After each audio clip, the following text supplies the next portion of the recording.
Hey everyone, it's Rob, and thanks for listening in today. I greatly appreciate your time. As co-CEO of Image One, I'm humbled to share that we are entering our 30th year in business. How did that happen? One thing is for sure, I'm so grateful to our team at Image One and excited to watch 2021 take shape. And I want to express my deep gratitude for all of your support and gratitude to my friends, Ashish and Jimpa, as well as the team here at Image One for helping to make leading with genuine care a real difference maker in this world. If you haven't added your name to our email list, please do so at donothingbook.com. And if you're a regular listener, you know we have had many important conversations with some amazing people. If you're inspired, please share the podcast with your friends, coworkers, and people in your network. Today, my guest is Sharon Salzberg. Sharon is an absolute light in this world. She is a meditation pioneer and an industry leader, a world-renowned teacher and New York Times best-selling author.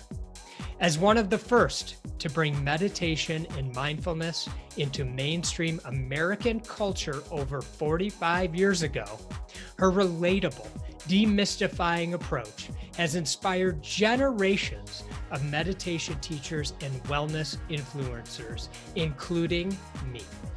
Sharon is a co-founder of the Insight Meditation Society in Barre, Massachusetts, and the author of 11 books, including the New York Times bestseller, Real Happiness, now in its second edition. Her seminal work, Loving Kindness, and her newest book, Real Change, Mindfulness to Heal Ourselves and the World, which we chat about during our discussion, was released in September of 2020 from Flatiron Books. Sharon's secular, modern approach to Buddhist teachings is sought after at schools, conferences, and retreat centers worldwide.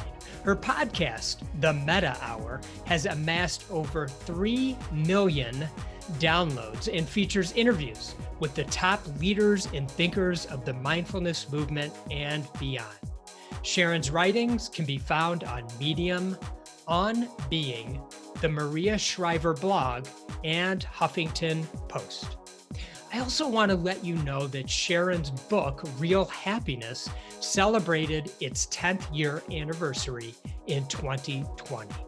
The book shows us that meditation practice is far simpler, more fun, less esoteric, and much more relevant to the wide-ranging situations we encounter in everyday life than we might imagine. Rather than an ornate, arcane set of instructions, meditation consists of practical, accessible tools to help deepen concentration, mindfulness, loving kindness, and compassion. And we rely on these qualities when things change, though we would much prefer stability when we feel out of control of events, and above all, when we want a quality of happiness that is not so fragile, so dependent on shifting conditions. Sound familiar?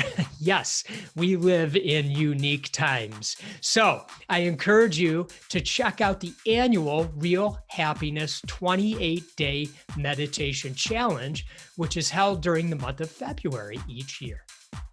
Today, you will be inspired by Sharon's many nuggets of wisdom. I promise you will find 2 or 3 to incorporate into your life right away, and ultimately help you lead with genuine care with everyone, every day, every time, and most importantly, with yourself. So please enjoy my chat with Sharon. Good morning, Sharon. So great to see you. Good morning. It's great to see you.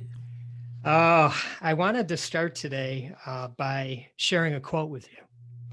It goes like this: "Give me your tired, your poor, your huddled masses yearning to breathe free, the wretched refuse of your teeming shore. Send these, the homeless, tempest-tossed, to me. I lift my lamp beside the golden door." See, here she is. It was just within an arm's reach. She's just there. Oh, I Not a didn't bird. know that about you. I learned Oh, that really? in your book. Yes, I didn't know that the Statue of Liberty was an important symbol to you. Can you talk a little bit about that? Yeah, I mean, she's my icon in the Hindu tradition. They say that because they have this whole pantheon of deities, each of which represents a characteristic like wisdom or courage or something like that, and they say that you get your particular one, that becomes your aspirational model.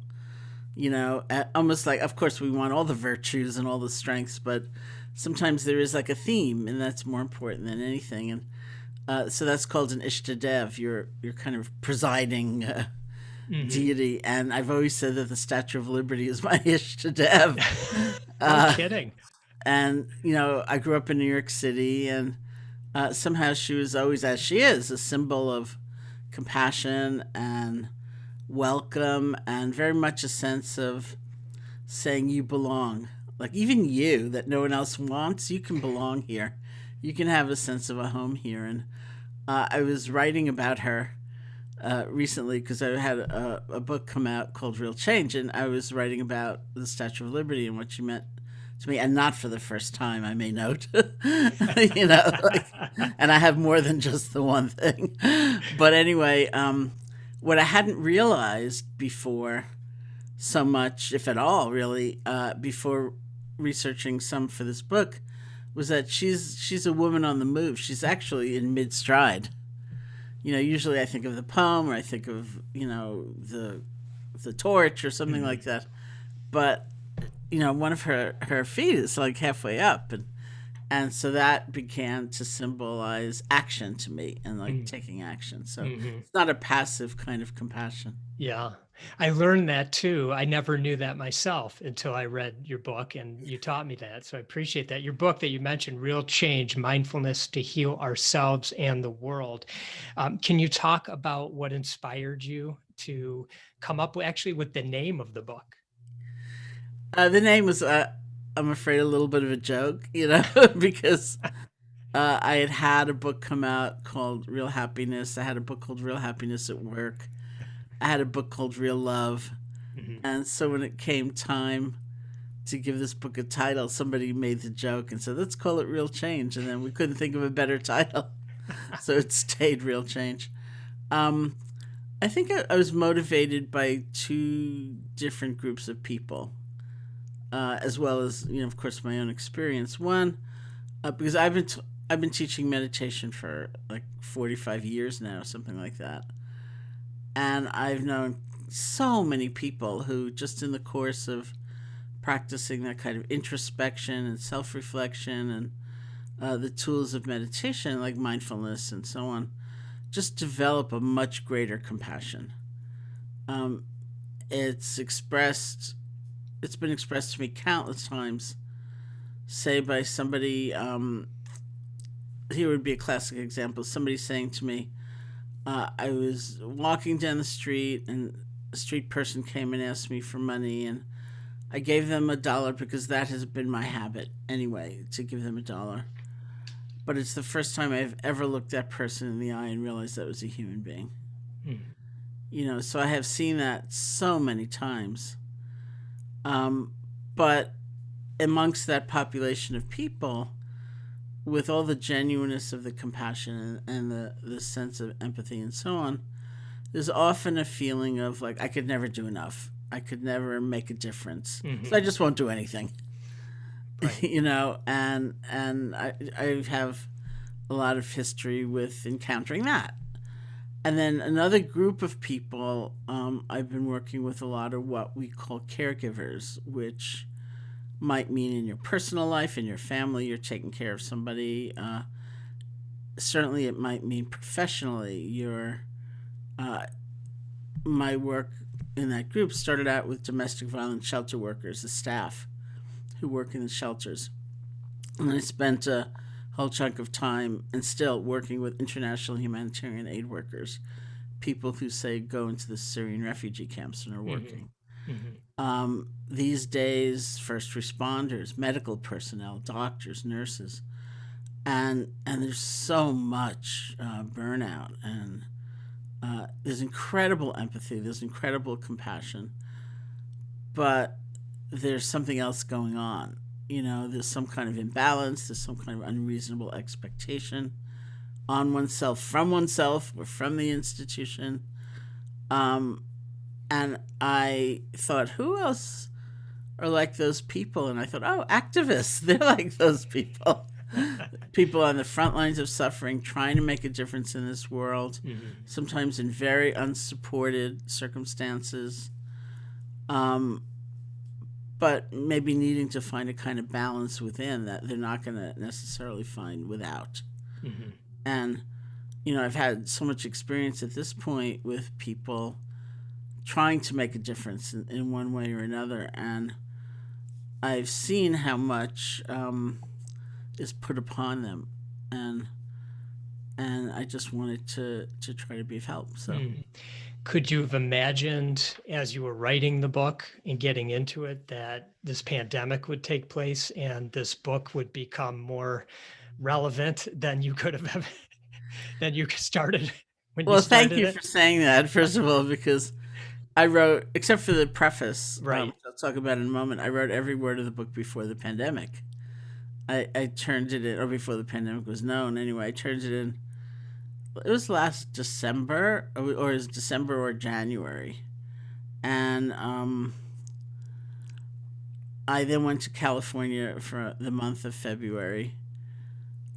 Came back to New York City. I have been splitting my time between New York City and Barre, Massachusetts, which is where I'm speaking to you from. Yep. Went back to New York City, taught some very large programs in airless rooms, because nobody knew, Yeah. And just began to feel quite uncomfortable. So I thought, oh, I'll come up here for 2 weeks. I came up with my snow boots, and now it's winter again, it's like Right. forever. So anyway, my great fear once the pandemic came was that, I wrote a totally irrelevant book, because it was completely ungrounded in current circumstance. And in some ways, you want a timeless element to the book. You don't want somebody to open it up and say, well, that was last year's, issue. But on the other hand, it was like people's situation was so extreme.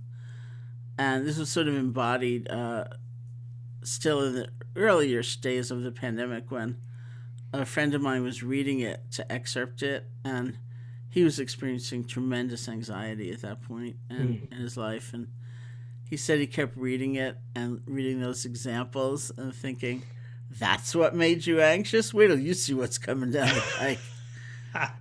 So at that point, the book was supposed to come out in June. The publisher delayed it till September. Okay. I went to the publisher and I said, would it be okay with you if I added a preface to somehow try to contextualize it? So that's the only part that was written after the pandemic.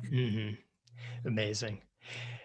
As we went through 2020, as we sit here today, it's January 2021, there's been so much anger. And it was quite, it was a lot all at once. You write in the book, there's a great quote that you shared. Anger is like swallowing poison, hoping it kills the other guy. And I'm wondering if you can share what we can do to help ourselves from getting lost in that anger. Well, there are lots of levels, I think, to that exploration. First of all, I would try to make a distinction between feeling anger and being lost in anger, or overcome by anger, or defined by anger, especially to the extent where it's guiding your actions. And one of the things I also try to make a point of saying is that we feel what we feel, and we have to allow each of those feelings, the anger or the grief, whatever it might be, the fear, instead of feeling we're bad or wrong for feeling what we're feeling. And we feel what we feel. And anger, especially, is a kind of complex emotion where there's a strength in anger, which is its energy. You're not passive, you're not complacent, you're not just laying back and say, yeah, it's all right. And sometimes we just see in daily life there's a kind of courage in anger, there's a kind of audacity in anger. Like maybe we've all been in a meeting at some point or another where the angriest person in the room is the one saying, we have to look at that. That's a problem. And everyone else is like studiously looking in the other direction. I don't want to look at that. And they're saying, no, we have to look at that. So we also rely sometimes on that energy. So there's a cutting through quality. There's an intense energy that's very useful. But if we are enveloped in it, if we're overcome by it, we lose perspective. It's like if you think of the last time you were really angry at yourself and just like bring it back, that's not also a time where you're thinking, hey, I did 5 great things that same morning, those 5 things are gone. So options recede, a sense of possibility often disappears. And there's a burning. In the Buddhist psychology, anger is likened to a forest fire, which burns up its own support, which means it can kill the host. And that's very much the import of that saying. And what happened with the saying was I just had the thought one day, I want to use that saying from Gandhi, where if you get lost in anger, it's like drinking poison, thinking you're going to kill the other guy. So then I looked it up, and of course I never saw it attributed to Gandhi, not once. I saw it attributed to the Buddha and Oprah Winfrey and the Big Book of AA and Carrie Fisher and Nelson Mandela, and I have no idea who said it. But I think if we just look at our life experience, we know that's true. Sometimes we send that email in that flash of rage, and it's just like so regrettable because the consequences are so beyond what we might have even intended, and that's another way anger sometimes is, or being lost in anger is likened to a forest fire. It can leave us very far from where we want to be. And so while we want to harness that energy for sure, that burning and the limitation and so on, it's just so harmful.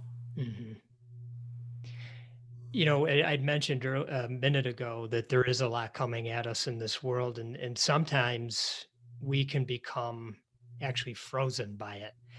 And I'm curious, what is happening to us when we become frozen like that? And then what kind of skills can we cultivate to sort of get ourselves out of that?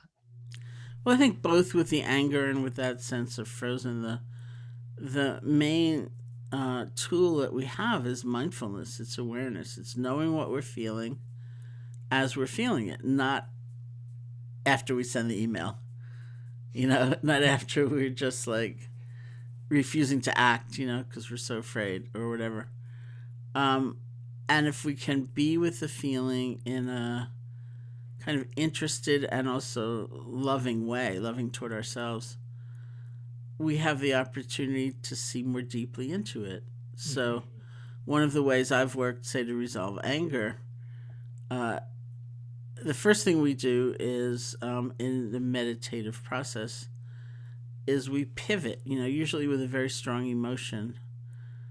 We're fascinated by the object or the story. It's like if you're filled with desire to buy a new car, you're thinking about upholstery and features and tires, and you're not like turning your attention around and asking yourself, what does it feel like to want something so badly? But that's what we do in the meditation. So it's not a question of what you're angry about and what you're going to do about the situation, but what is anger? Like, what is it?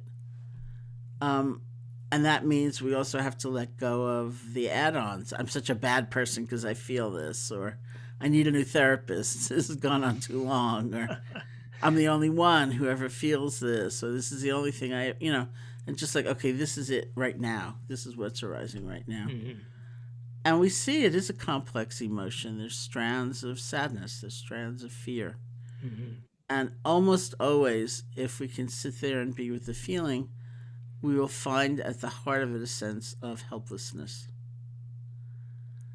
And we kind of pick up the anger because it's so energized that we think it'll make us strong. And it does have a kind of strength, but it can be, so limited or so damaging. And so I find that if I can get to the place of recognizing the helplessness, then I can resolve on some action, even if it feels very small. And that kind of gives the energy a place to go. And it's a very similar thing with that sense of being frozen. It's also kind of an intricate state. I think there's fear in there, there's numbness in there. Many of us have the habit when things just seem like they're going to be too hard of shutting down. It's like, I think I'll take a nap now, even though it would work. Sitting up, and you can just see that whole mechanism. And when you find that, I mean, there might be very personal things you remind yourself of that are helpful. Like, it's just this moment. It's like, I don't know how to deal with some like huge issue all at once, but I can deal with this moment's experience of it. Or maybe I can find here too a kind of seemingly small action or resolution. I'd like to build on that with a personal experience. As we were speaking beforehand, I'm usually from the Detroit, Michigan area. And my wife and I had lived there many years and raised our children there. They're out now of the household.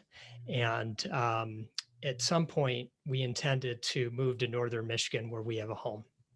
And when the pandemic started in March of 2020, we came up and we've stayed. The town where we have a home is small. The population is 1,200 full-time residents, and it's mainly a place that sort of builds up in the summer. It's a very safe place. It's a place where people leave their doors unlocked, and there's a lot of community caring. My wife and I decided to stay full-time, and we're excited about that. Yesterday, around 2:30, we learned some interesting information. The town, which I would say is, you might think of it as like a Norman Rockwell painting. You drive into the town down a hill and you see the little downtown area, which is small. And there's a large tree in December and January, which is essentially a Christmas tree. It's decorated. The kids all put their ornaments on it. And it's a symbol, that's been going on. It's a tradition that's been going on for years. At 2:30 yesterday, there was a report that there was a bomb under the tree and that there was a gunman in town, and he had broken into somebody's home and had barricaded himself in one of the residents' home, which was less than a block from this tree where supposedly there was a bomb underneath.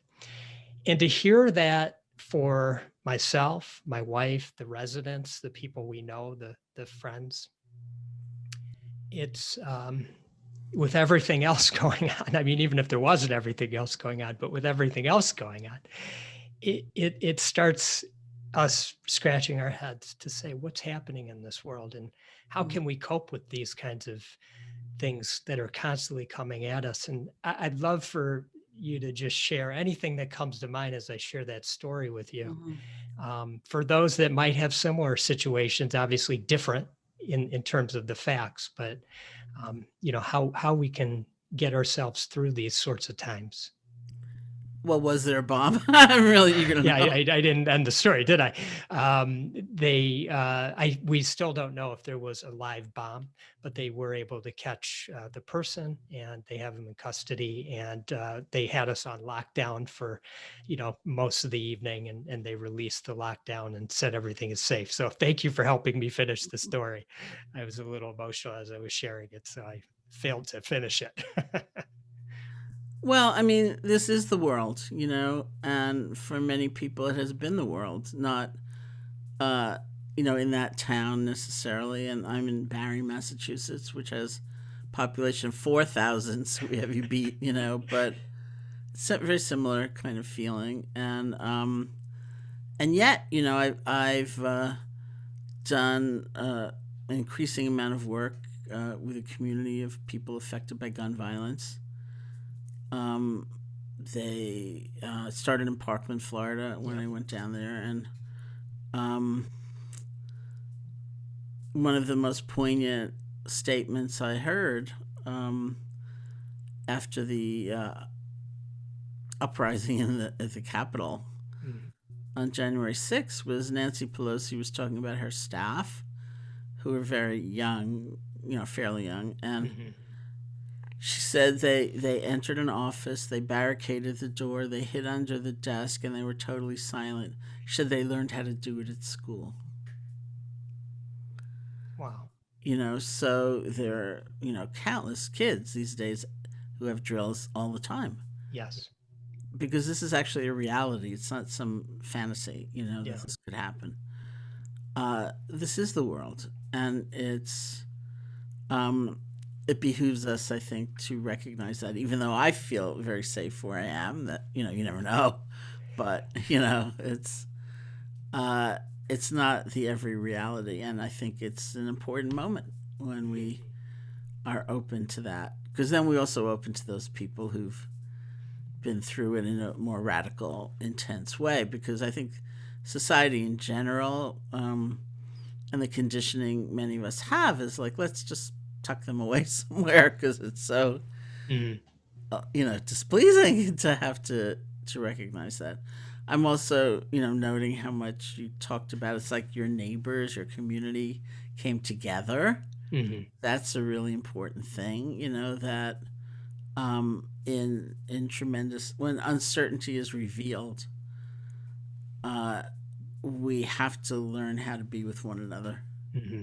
or we sink. It's like it's a very different thing. So that's very important, I Mm-hmm. think, is an understanding of how to go forward. And um for many people who've been through some degree or another of, say, experiencing gun violence, there is a real premium on kindness. Like nothing else makes sense. Right.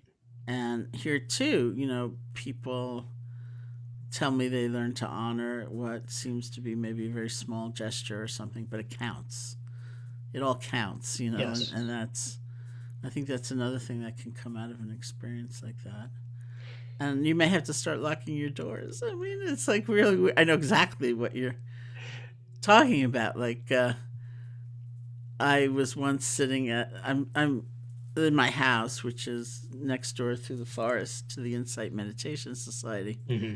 which we opened in 1976. And some years ago, I was sitting in the meditation hall. One of my colleagues was giving a talk, and somehow she got to talking about Barre, Massachusetts, and she said, "We don't even lock our cars. We leave the keys in the car."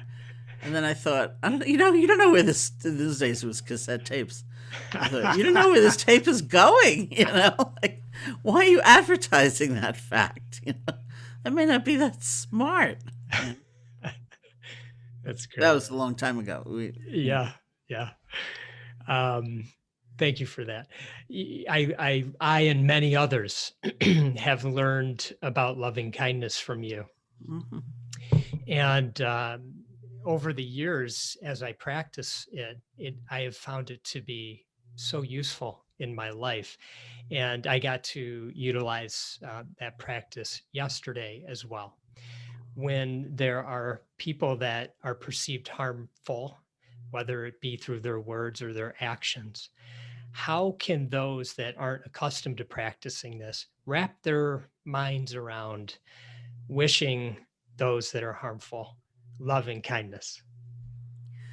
Well, it's hard, of course, and uh, it may not be the first and most important thing to do in the moment.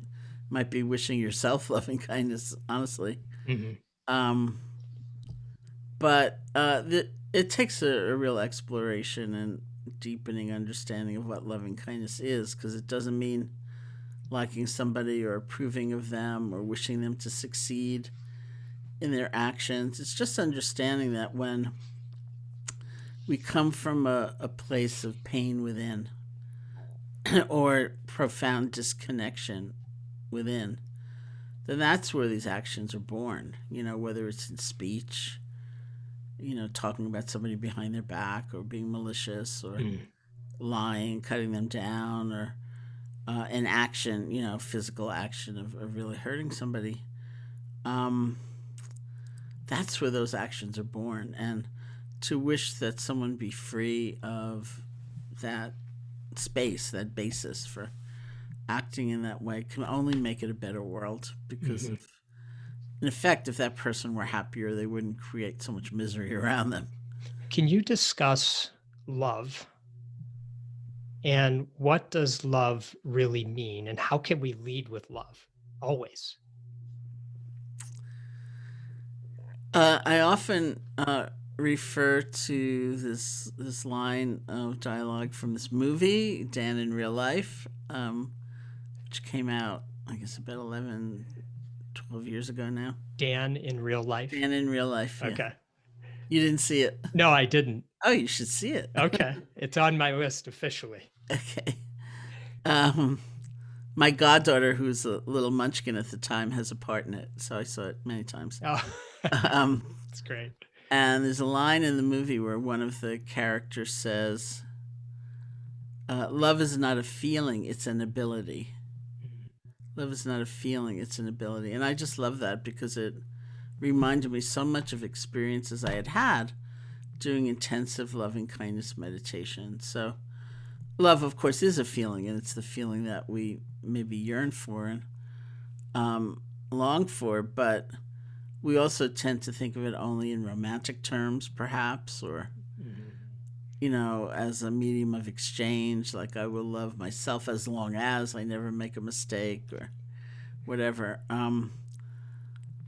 But there's another way of understanding love, which is this profound capacity or ability within us to, first of all, back to the Statue of Liberty, have a sense of belonging within ourselves, with one another, offer that to others, instead of having such a sharp, rigid sense of self and other and us and them.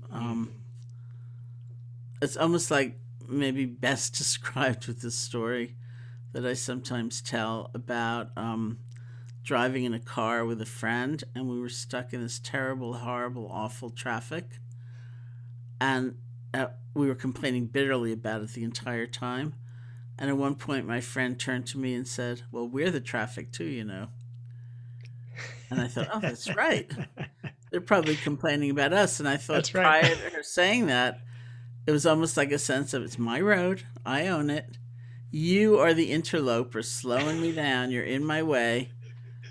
But when that sense of centrality dropped away, then it's like we're all the traffic. And there's a problem we have to address, which is traffic.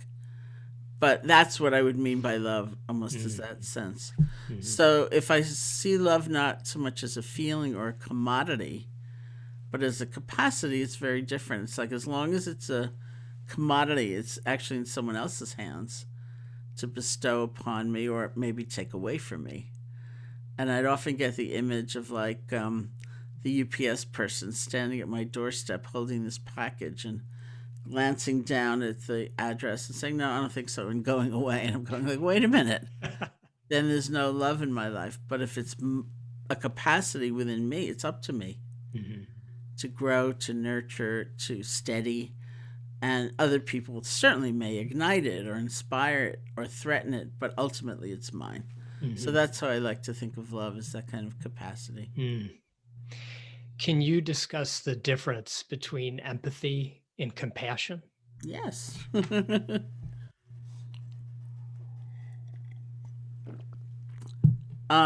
That's something that is often, it's kind of an interesting field of research these days, and something that's often discussed because the term compassion fatigue is so popular and so readily experienced. But there are several people who would say maybe it's best called empathy fatigue and not compassion fatigue. So Hmm.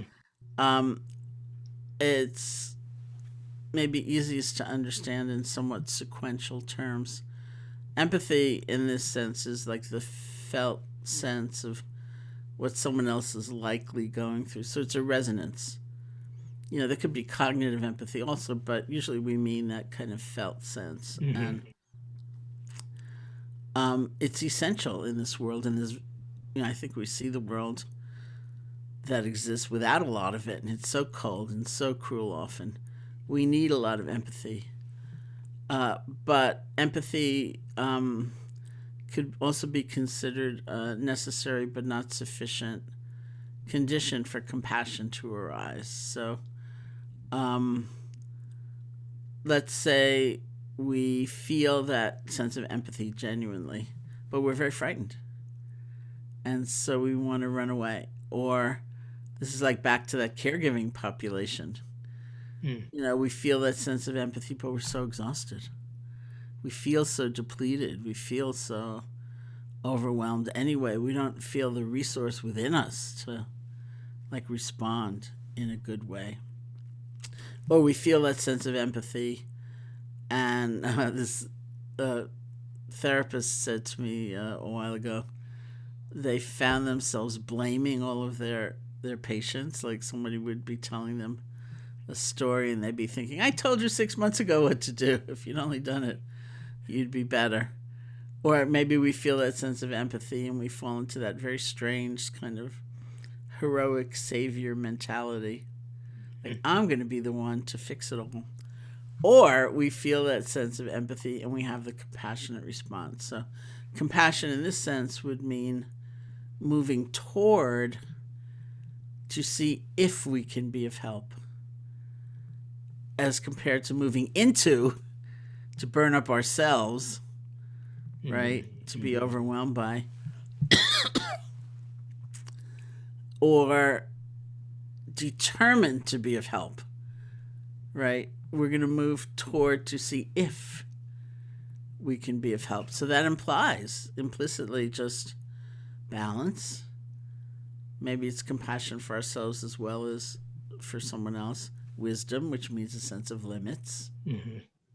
Like I will do everything I can, and I'm actually not in control of the universe. Or things may take time. I may not get instant gratification here. So we still go forward, but it's with wisdom. It's with some balance, and again from the Buddhist point of view, that doesn't get fatigued. It's when the empathy gets into one of those other kind of reactions that we get overwhelmed, and so I think about that a lot because I have done work and I really care tremendously about the population of people. I was talking to a physician managing a medical practice the other day, and with a group of us on the call about different resources we might have, in terms of meditation and so on, Hmm. to offer. And he was just basically like, my staff is just like, they are hurting. This is like, this is not, let me check this out kind of territory. This is like, we're dying kind of territory. Jeez. What did you share with them? Well, there are different programs that I've been involved in through the Garrison Institute, which is in Garrison, New York. They've created this app, which is free, of me doing guided meditations, colleague doing kind of guided yoga, based on our experience, say, with the humanitarian aid workers. So it's like short chunks, Okay. of things and so that's just available, I think, on their website Okay. We'll for make sure. anybody, really. Yeah, Yeah, we'll link that yeah. in the notes. Why are acts of generosity and kindness so vital in our day-to-day lives, and how can we keep it front of mind? And before you answer, I wanted to share, and this is no small thing for most people, but here in Michigan, somebody started this tip challenge, and they're trying to help support those in the hospitality business. Our restaurants, like many around the country, have been closed down, and they're leaving tips of the year that it is 2021 which is quite generous for most people, but nonetheless, it's happening. $2,021 is the tip. And so I wondered if you could speak a little about how these little things make big differences. Well, it makes a big difference to me to hear it. I feel inspired and encouraged, and It's a great point. I didn't know the word doom scrolling until I was interviewed about it by the New York Times, and they said, "What do you think about doom scrolling?" And I was like, "What's that?" And they said, "Well, one of your colleagues recommended you for this article." And then when the article came out, I was in it and she was not. And then I thought, I wonder why she recommended me. I wonder if she thinks I do it, which I do, and we can. It's just like the thing about doom scrolling is that it's basically the same story. We're just reading it 30,000 times. Mm-hmm. Some terrible story. And we probably need to read it once or twice to recognize what's happening. But it's also not everything that's happening. And, we kind of magnetize toward that, and to understand the beauty that also exists and the courage and the love that is in this world, which is evident if we can take a look at it, So I will remember the story that you just told. I think it's beautiful. It's easy to forget other people and, disregard them, and the fact that we don't. And I've heard that in some variation. Like when I was about to leave New York City, it was the day I decided to leave. I was teaching a large program somewhere, and this is like March 9th or something like that. And the only guidance we had in terms of the pandemic was like, don't shake hands and use hand sanitizer, and so everybody was kind of like weirded out. And I was teaching in this place where their system is that the speaker sits in the audience until they're formally introduced, and then you go up on the stage and you lead whatever. So I was sitting in the audience, and this woman was sitting next to me, like crazy anxious. I don't know if I should come, but I came anyway, and I don't know what's happening, and it's just like terrible, and I'm so scared. And so I said, well, if you try this breathing technique, that might calm your whole system, and it does. But she wasn't interested. And I said, well, if you try loving kindness meditation, that'll give you a whole other feeling of connection with others. She wasn't interested. So then I just looked at her and I said, is there anyone you can help? And she lit up. She became radiant. And she said, well, I do have this elderly neighbor, and maybe I can slip a note under her door and see if I can do some shopping for her.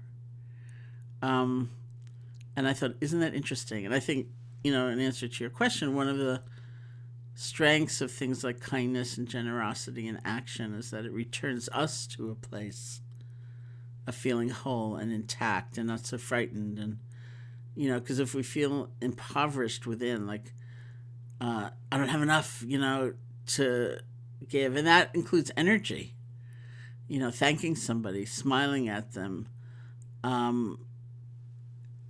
we would say thinking of them, with loving kindness, or listening to them. Those are all acts of generosity as well. And I've seen it so many times because of my connection with New York.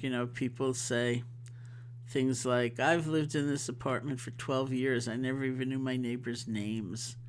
And now we all have one another's names and phone numbers, and we check in on each other. And then, tremendous acts of generosity, the way you're describing. There was some school in Minneapolis which was closed and became like a food bank, to distribute food.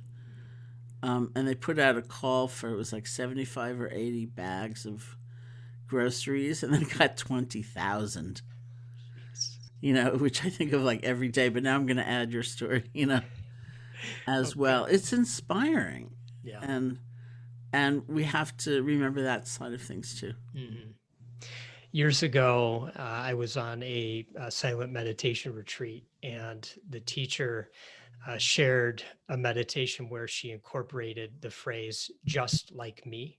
Mm-hmm. And I was wondering if you could speak a little bit about that phrase and what that means exactly. Yeah, I mean, that's a technique that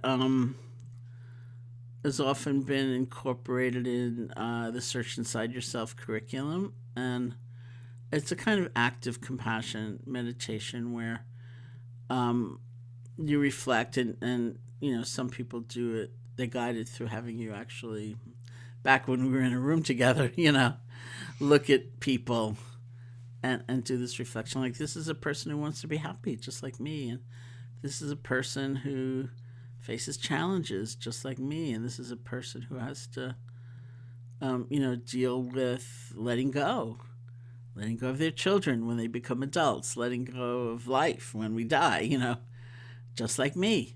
And then, because that is fundamentally what's true. And the rest of it is on another level, it needs to be dealt with. But the really basic level is that look at what we share in a human life, and it's true. Mm-hmm. Despite our circumstances, what it might look like on the outside, just like me.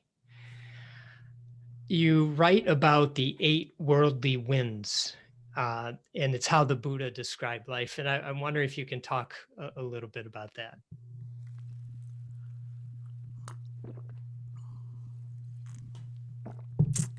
Yeah, the Buddha described life as being made of 8 vicissitudes, which is pleasure and pain, gain and loss, praise and blame, fame and disrepute. And he said this is like the very fabric of life. It's the very nature of life, that there's no one who experiences only pleasure and no pain. There's no one who experiences only praise and no blame. And while we're human beings, those things have an impact on us. The question is, can we also meet them with some wisdom and balance, recognizing this is in the nature of things? So my favorite one to talk about is usually praise and blame, because it's the very same act, the thing you wrote, the thing you said, whatever, that may elicit praise from some people and blame from others. And it's just natural in the course of events. And actually, story I've often told about it is my first book was called Loving Kindness. It's about loving kindness meditation, and it came out in 1995. And that was about 10 years after I'd begun teaching loving kindness meditation in this country. And it was a slow go. First of all, I didn't have a personal computer. Almost nobody I knew did in those days. So cutting and pasting meant getting a pair of scissors and cutting out a paragraph, and remember that? Moving it up and down the page, and getting a roll of Scotch tape and then taping it on where you wanted it to go. It's like crazy. But and I was, this is a side note, I was totally intimidated about the thought of learning how to use a computer. I thought I could never do that. And then we had a visit here at IMS from a 94-year-old Sri Lankan monk who mentioned that he was learning how to use a computer. I thought, oh, well, he's 94. He's learning how to use a computer. Maybe I can too. But there was also, I was very intimidated. I didn't think I could do it justice. And there were a lot of reasons why it was so slow. And finally, the book came out, which was such a, wonderful moment for me. And very soon after it came out, I was in California, and I was having lunch with somebody, and she said, oh, Sharon, you wrote that book in such a way, it's just like being with you. It's like sitting down and having a conversation with you. And I was so thrilled. I thought, wow, it's like she's thinking of me as a writer, and, it's my first book, and there's probably nothing nicer you can say to a writer than that. That's so glorious. And I was so excited by it that I was having dinner that night with a whole other group of people, and I brought up the comment. And someone at the dinner said, well, that's not true. She said, I'm reading the book. It doesn't sound anything like you. It's nothing like being with you. And I thought, okay, you can be ecstatic at lunch and depressed at dinner, or you can remember they're talking about the same book. And one person felt one way about it, another person felt another way about it. And that's not to say I didn't notice the difference. Of course we care, but how much do we care? Are we crushed? Are we obliterated? Do we feel I need 100% praise, or it was unworthy an effort? I mean, it's just unreal. And it also doesn't mean that, there's nothing for us to learn from feedback or or comments. There is, but fundamentally, there's always blame in this world, which is a quote from the Buddha. There's praise and there's blame, and that's just going to happen. You don't know. Like if you're giving someone a gift, you can't say to them, come into the room at 10 in the morning. I don't want you to have checked your email. I don't want you to have checked your cell phone messages. I don't want you to have had a conversation with anybody. I don't want you to have had a single thought in your head when you come in, because I want you to enter as a completely blank slate. Life's not like that. So we give the gift from the best motive that we can, with as much skill as we can, and sensitivity. And then there needs to be a kind of letting go. It's like, yeah, this is life, Mm-hmm. Sometimes it's like this. Yeah. I want to go back to, we talked about trees earlier. I want to go back to trees and what can we learn looking at a tree? That too is one of my favorite examples where one of the reasons loving kindness is very powerful and not weak and sentimental and saccharine as we might sometimes think it is because it actually reflects the truth of interconnection. That we don't necessarily like somebody. We certainly don't need to determine to spend time with them or agree with them or approve of them. But fundamentally, our lives are linked because all life is linked. And we are part of an interdependent universe. It's like we are all the traffic. It's that sense. And so sometimes we do exercises, just like looking at a tree as an example. And we realize there are different levels of reality. One is it's just a tree. It's standing there as a seemingly singular entity, and we can appreciate that level. But there's another level where we look at the tree and we sense, say, the soil which is nourishing it and everything that affects the quality of that soil, which includes the rainfall and everything that affects the quality of that rainfall, which we know now is pretty widespread. And there's the sunlight and the moonlight and the quality of the air. So we look at the tree and it's like a network of conditions and connections and relationships. And that's also a true level, but one we don't often necessarily recognize. It's like I remember going to hear the Vietnamese Zen master Thich Nhat Hanh give a lecture, and he, in that particular lecture, he held up a sunflower which was on the stage, and he basically said, "Now see all the non-sunflower elements in the sunflower." Mm. And in the past, I've seen him like hold up a string bean. They'll say, "Now see the world. Now see the universe." Because it's the same thing. It's the soil. It's the sunlight.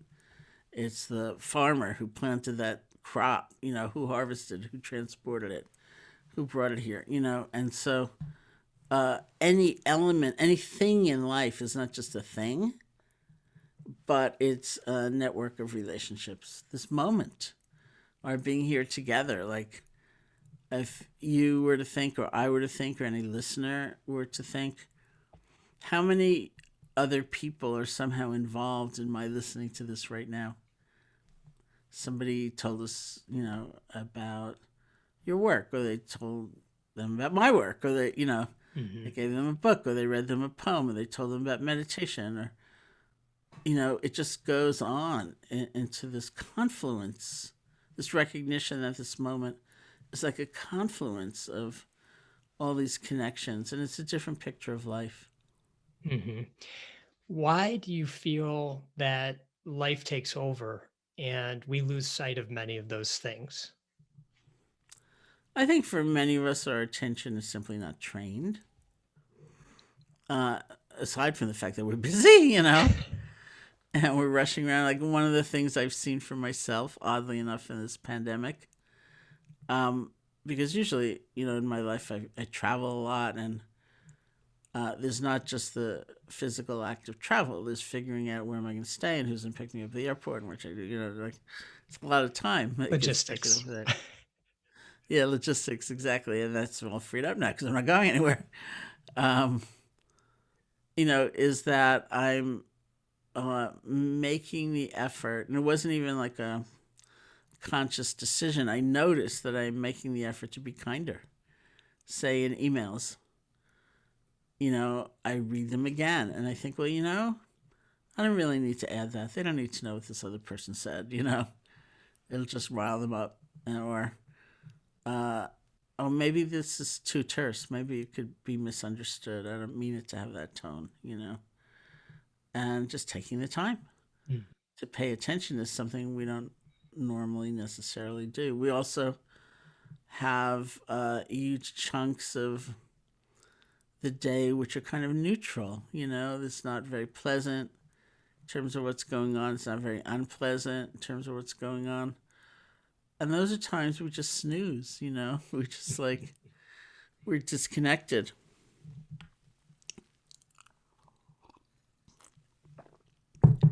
And this is reflected in what in loving kindness we talk about as loving kindness for the neutral person.